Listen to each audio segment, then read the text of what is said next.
Okay, Lads, folks. how are we doing? All right. We'll do the usual split. So the first portion will be live content. The second portion will be embargoed written. How are we doing? All right. Simon. Hey, Jerry. All right. Hey.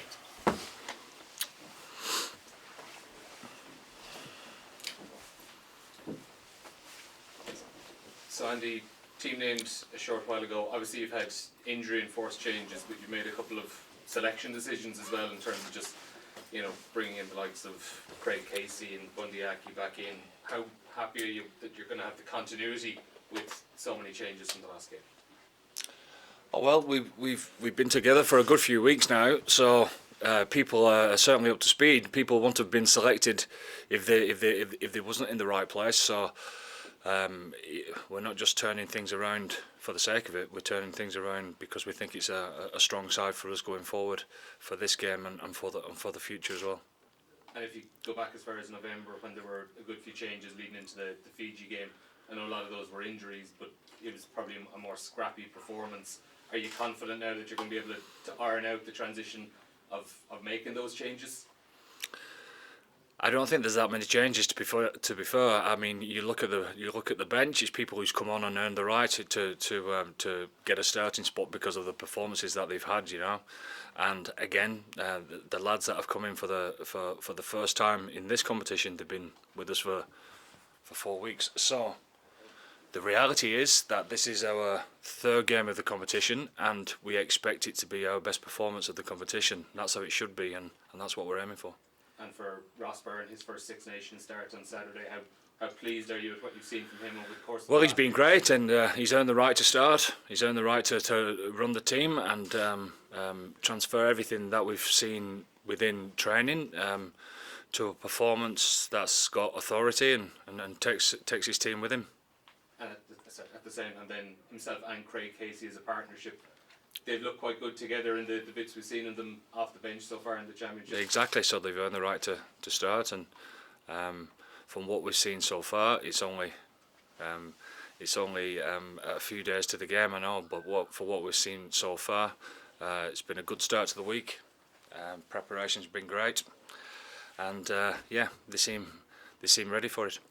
How beneficial, Andy, would have been for Craig and Ross to run the team all week? Like, this isn't like, they're coming in late in the day, they've had the responsibility. Yeah, it is, but in reality, we train 15 on 15 the whole time. They're doing the same thing for the last 4 weeks, so there's a reason why they've trained so well this week. Is because of that, probably.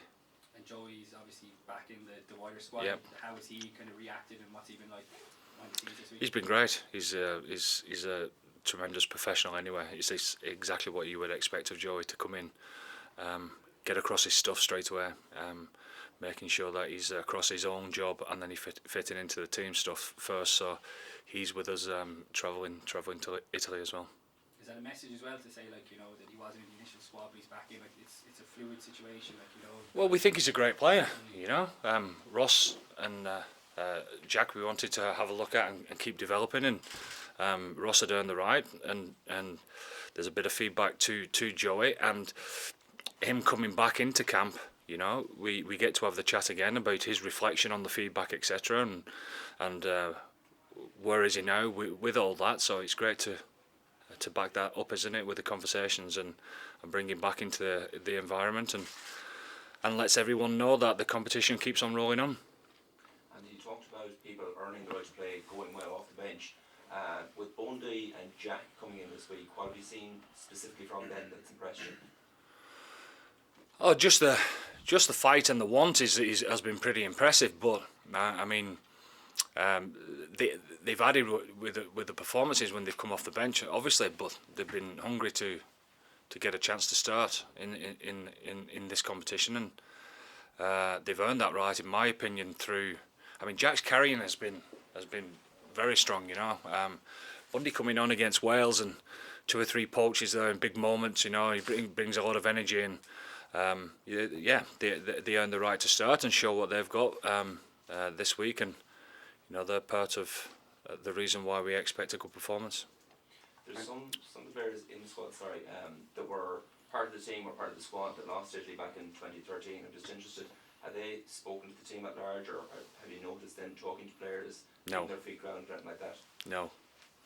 It's completely different to then, you know, completely different. So the respect that we've got for Italy is exactly where it should be, very high. The development of what they've shown over the last 12 months has been super impressive. So we're in for a tough game, and there's a realisation of that when we look at them and analyse them. There's a reason why they're doing well. So this is a proper test match for us. Andy, what do you expect from Italy? What are those reasons for you from watching Italy? I mean, they look a lot fitter, a lot more cohesive, etc. And there's a reason for that. You know, there's a lot of accountability in how they play, especially in the set piece, and especially in their attack. You know, in how they go about playing. So they're energised. There's a belief in how they play the game, and we've no doubt that they'll be expecting to be at the best against us, and they'll be expecting to win. You know, as we would as well. What about Crookwoods? So have you a special plan for him? Well, you've got to look after a lot of things, you know, before you just talk about an individual, you know. So obviously he can make something out of nothing. There's an awareness of that. You know, defending him on your own would be pretty tough.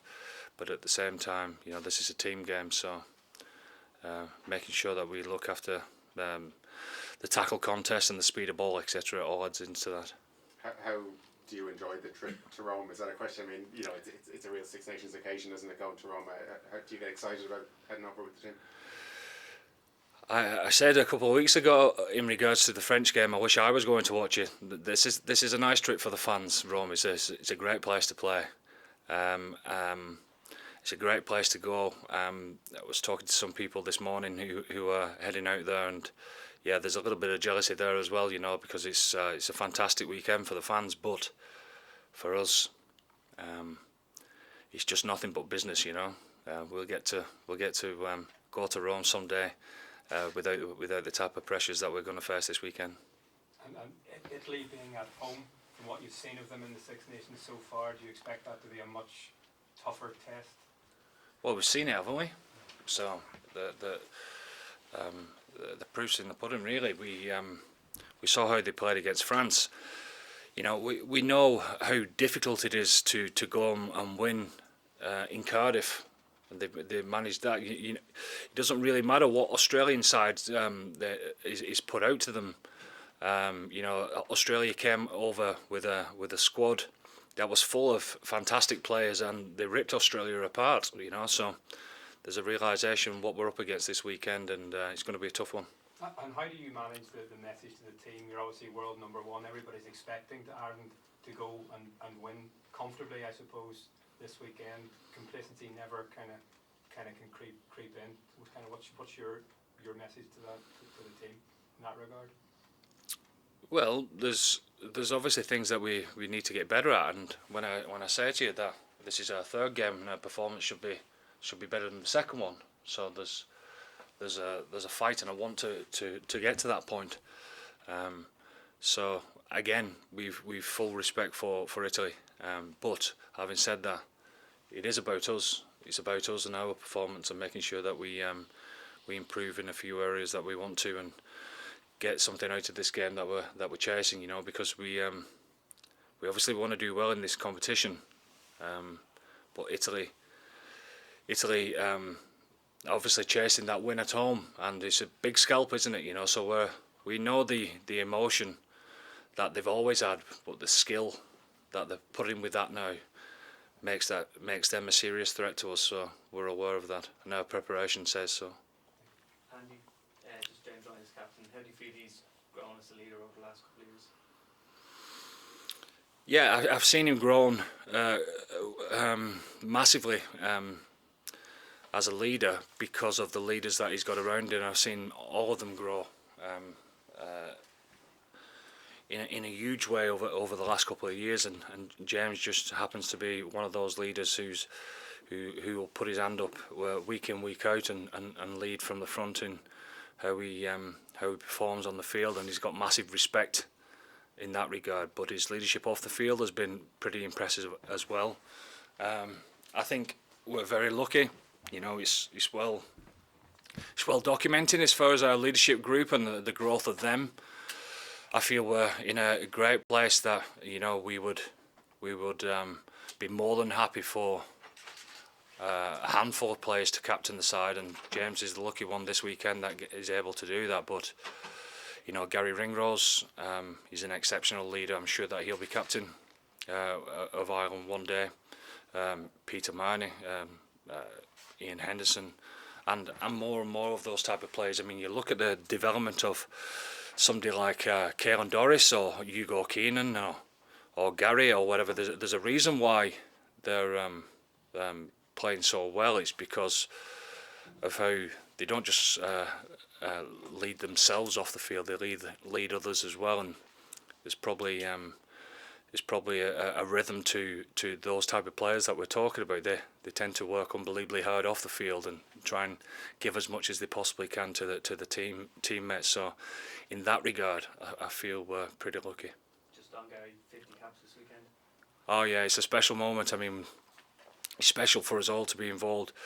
You know, with 3 lads a few weeks ago, and it was a great occasion for them. So there's no one more deserving than Gary. You know, he's had a few injuries in the last few years. That's probably took a few caps away from him. But you know, to be able to do it at the age that he's got so soon, as well as losing those games, says a lot about the type of player that he is.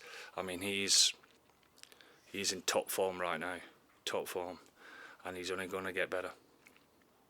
Okay, guys, we'll switch into the embargo written section.